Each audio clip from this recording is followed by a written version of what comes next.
Hi everyone, Marco here. I hope you're all safe and healthy despite the pandemic. I wanted to take the chance today to show you a few enhancements to the Chaos Vehicle project that we did last time, and I got some questions which I would like to answer in this video, as well as show you some changes that were introduced with the Preview 3. And let's start with that. So when you look into the wheel front and the wheel rear blueprints, you will notice that I had to adjust the spring rate and the suspension damping ratio respect to what we had before. So the spring rate was in Preview 1, we used at 300 and I had to set it to 750. And the suspension damping ratio was 0.5 and I had to crank it up to 5. I had to do this because otherwise, with respect to Preview 1, the car will sit very low in its suspension. Suspensions will be very soft. And now they are back to what they are supposed to be. So this is a small fix that needs to be done for Preview 3. Also, notice that I'm driving now on a surface which has a much lower coefficient of friction, and this was also a question I received. So how you do set it up? Well, basically you just take a mesh and but it can be also a piece of terrain, of course, and you set it flush to the ground, and then you need a material which you will apply to the mesh. In this case, my material is called M_ice. Within this material, beside giving the color and the characteristics of the surface, there is also, if you see here on the left, a physical material. Okay, so how this physical material is created is basically you go here and you will say create new physical material, and then you will set its friction coefficient. So let's have a look inside of it. This material has a friction coefficient of 0.1, which is exactly what we will get for kind of ice, very slippery surface. And this is what is used then by the vehicle movement component to detect the ground on which the wheels are, and this works per wheel, so per tire. It will be applied when calculating the dynamics. So once more, we can drive on it. And if you see top left, I'm detecting the friction coefficient of the underlying material. As we get there, it becomes 0.1. And of course, braking, especially with the handbrake on this material, has a different dynamics than when we are on the normal ground. Okay, you can still see that also in Preview 3 we have a glitch to the wheel handler. So have a look at the front wheel. When I steer completely, sometimes you see it glitching on one side or the other. So there is kind of extra angle, now you saw it, that is added. And I think this will be solved soon because it's pretty evident glitch.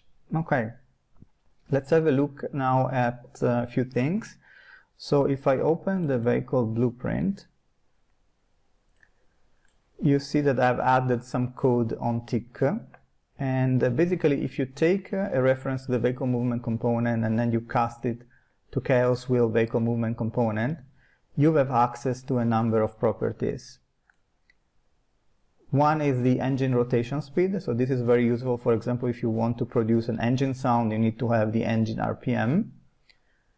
And this provides it. Then we can also detect the current gear.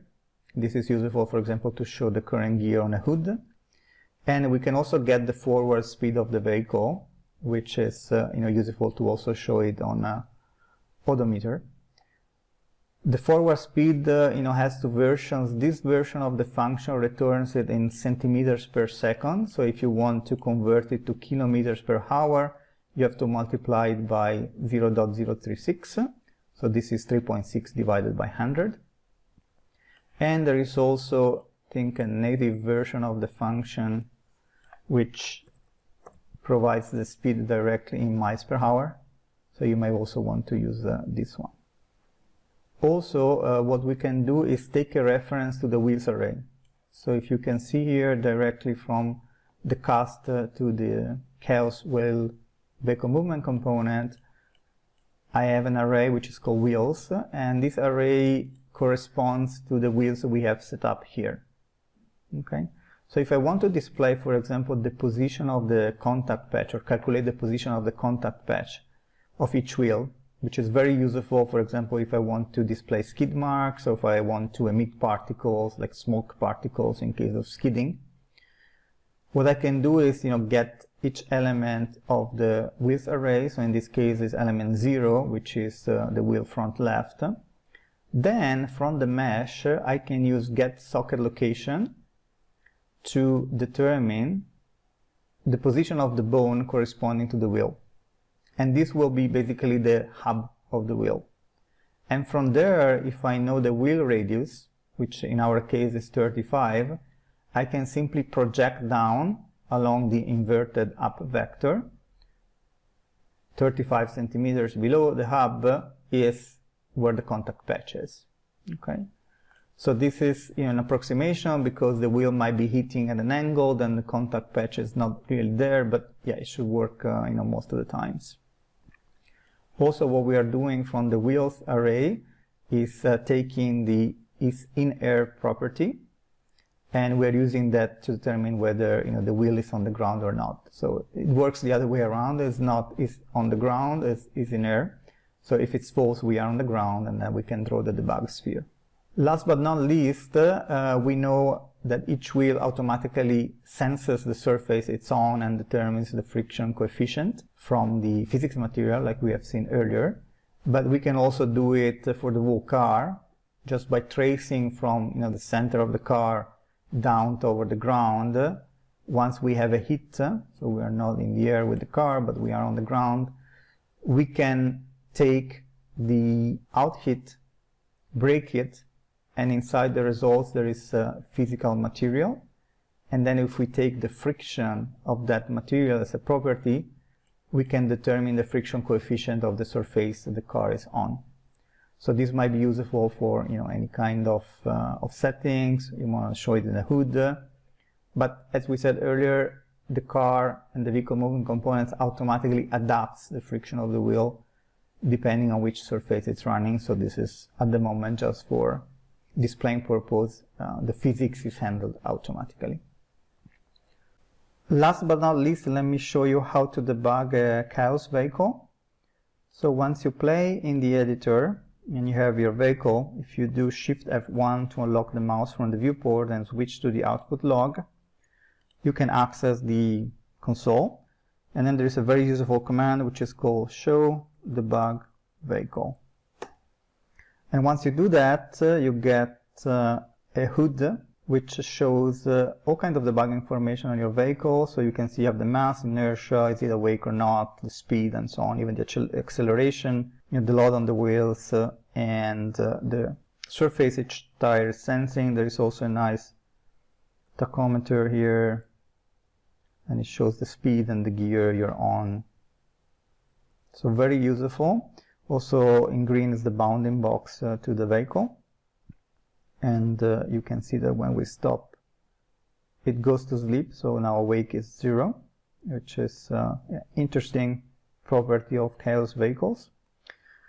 Now what you can also do, if I Shift F1 again and type P vehicle,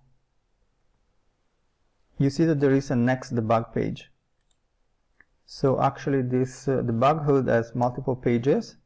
The next one shows also performance of your vehicle. So it shows you, how long it takes to go from 0 to 30 miles per hour, the quarter mile drive and so on. Next page shows steering angle of the wheels. So you can see that the steering angle is shown from the front wheels, which are the only one that are steering in this particular vehicle. You also see that the angles are different from the inner wheel and the outer wheel. So that shows the Ackermann steering is in place. And I think you can also see the glitch that you have probably seen, we mentioned earlier on the front wheels, where at a certain point the angle snaps to a slightly different amount. So I think this is a bug that needs to be fixed with the wheel handler or with the physics. Okay, let's have a look at the next page. Shift F1. This page is very interesting because it shows basically how the tire friction model is working. And you can see a diagram for each wheel where we see the travel direction and also the rolling direction. And the difference, of course, represents the slip angle. We can also see, how the different forces are applied to the tires, how much force can be put on the ground. So basically, all kind of diagnostic that you need to fine-tune your tire model. Next page. This is the suspension debug page, so we can see how each suspension is behaving, how far we are from the drop limit and from the raise limit, how much force is being applied to them, and you can see what happens while you drive around. Next page is also very interesting because it shows everything about the engine. So you see the engine torque graph and also the transmission torque graph. So you see when gears are changing, we are shifting curve on the transmission torque graph. Very interesting to see the dynamic of the engine, how much torque we are producing, in relation to the RPMs, of course, and where we are when it comes to the gearbox. And that's pretty much it. So if we do a next debug page again, we're back to the initial screen. So once more, show debug vehicle will hide the hood, and actually there are a bit more information which you can hide by reissuing a show debug command.